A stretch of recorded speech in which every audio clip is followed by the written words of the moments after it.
Good morning बच्चों।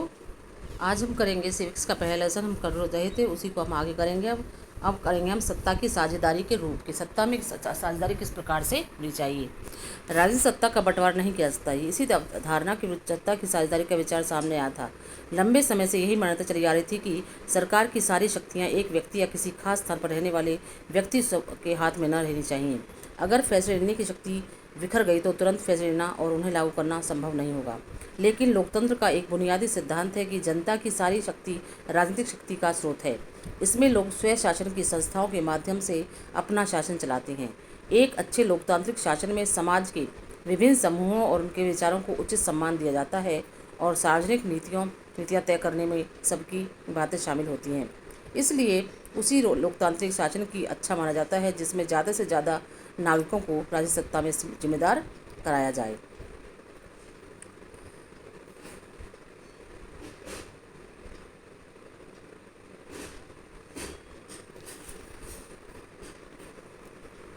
आधुनिक लोकतांत्रिक व्यवस्था में सत्ता की साझेदारी का अनेक रूप हो सकते हैं। आइए हम कुछ प्रचलित धारणाओं पर गौर करते हैं। सबसे पहले है शासन के विभिन्न अंग। शासन के विभिन्न अंग, सरकार के विभिन्न अंग कौन से हैं? 3 अंग हैं, विधायिका, कार्यपालिका और न्यायपालिका। तो इन तीनों के बीच सत्ता का बंटवारा रहता है। हम सत्ता का क्षैतिज वितरण कहेंगे क्योंकि इसमें सरकार के विभिन्न अंग एक ही स्तर पर रहकर अपनी अपनी शक्ति का उपयोग करते हैं। ऐसे बंटवारे से यह सुनिश्चित हो जाता है कि कोई भी एक अंग सत्ता का असीमित उपयोग नहीं कर सकता। हर अंग दूसरे पर अंकुश रखता है। इससे विभिन्न संस्थाओं के बीच सत्ता का संतुलन बनाता है। लोकतांत्रिक संस्थाओं के बारे में 9वीं कक्षा में पढ़ते हुए हमने देखा था कि देश में कार्यपालिका सत्ता का उपयोग करती जरूर है, पर यह संसद के अधीन कार्य करती है। न्यायपाल की नियुक्ति कार्यपालिका करती है, पर न्यायपालिका ही कार्यपालिका पर और विधायिका द्वारा बनाए गए कानून पर अंकुश रखती है। इस व्यवस्था को नियंत्रण और संतुलन की व्यवस्था कहते हैं, क्योंकि एक दूसरे जो भी हैं, न्यायपालिका कार्यपालिका की नियुक्ति करती है, पर न्यायपालिका ही कार्यपालिका पर विधायिका द्वारा बनाए गए कानूनों पर अंकुश भी रखती है, एक दूसरे की शक्तियों पर अंकुश रखती है। इसे कहते हैं नियंत्रण और संतुलन की व्यवस्था। दूसरा है सरकार के बीच भी विभिन्न स्तरों पर सत्ता का बंटवारा हो सकता है। जैसे पूरे देश के लिए एक सामान्य सरकार हो और फिर प्रांत या क्षेत्रीय स्तर पर अलग अलग सरकारें रहें। पूरे देश के लिए बनने वाली ऐसी सामान्य सरकार को अक्सर संघ या केंद्र सरकार कहते हैं। प्रांतीय या क्षेत्रीय स्तर की सरकारों को हर जगह अलग अलग नामों से पुकारा जाता है। भारत में हम इन्हें राज्य सरकार कहते हैं। हर देश में बंटवारा ऐसा ही नहीं है। कई देशों में प्रांतीय या क्षेत्रीय सरकारें नहीं है, लेकिन हमारी तरह जिन देशों में ऐसी व्यवस्था है वहाँ के संविधान में इस बात का स्पष्ट उल्लेख है कि केंद्र और राज्य सरकारों के बीच सत्ता का बंटवारा किस तरह होगा। बेल्जियम में तो यह काम हुआ है, पर श्रीलंका में नहीं हुआ है। राज्य सरकारों से नीचे के स्तर की सरकारों के लिए भी ऐसी व्यवस्था हो सकती है। नगरपालिका और पंचायतें ऐसी इकाइयां हैं।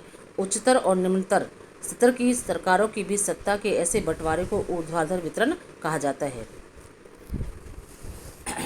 अगला है सत्ता का बंटवारा विभिन्न सामाजिक समूहों, मसलन जैसे भाषाई और धार्मिक समूहों के बीच भी हो सकता है।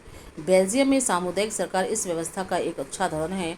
कुछ देशों के संविधान और कानून में इस बात का प्रावधान है कि सामाजिक रूप से कमज़ोर समुदाय और महिलाओं को विधायिका और प्रशासन में हिस्सेदारी दी जाए। पिछले साल हमने अपने देश में प्रचलित आरक्षित चुनाव क्षेत्र वाली ऐसी व्यवस्था के बारे में पढ़ा था।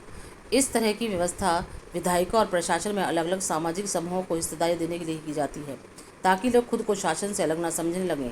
अल्पसंख्यक समुदाय को भी इसी तरीके से सत्ता में उचित हिस्सेदारी दी जाती है।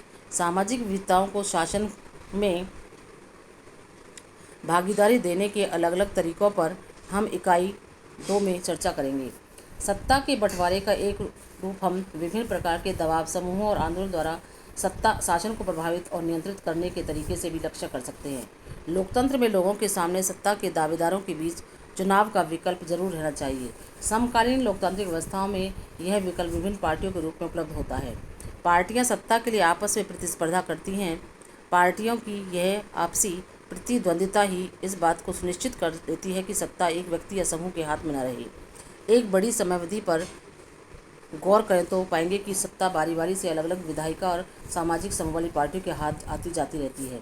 कई बार सत्ता की यह भागीदारी एकदम प्रत्यक्ष दिखती है, क्योंकि 2 या अधिक पार्टियां मिलकर चुनाव लड़ती हैं या सरकार गठन करती हैं। लोकतंत्र में हम व्यापारी, उद्योगपति, किसान और औद्योगिक मजदूर जैसे कई संगठित हित समूहों को भी सक्रिय देखते हैं।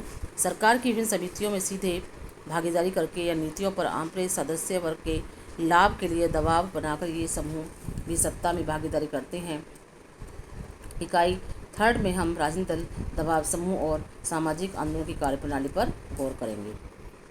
तो समझ में आ गया, 3-4 तरह से हमने किया था ये। तो ये लेसन यहाँ पर पूरा हो चुका है। इसके क्वेश्चन आंसर आपको भेज दिए जाएंगे, वो आपको अपनी कॉपी पर करने हैं और याद करने हैं।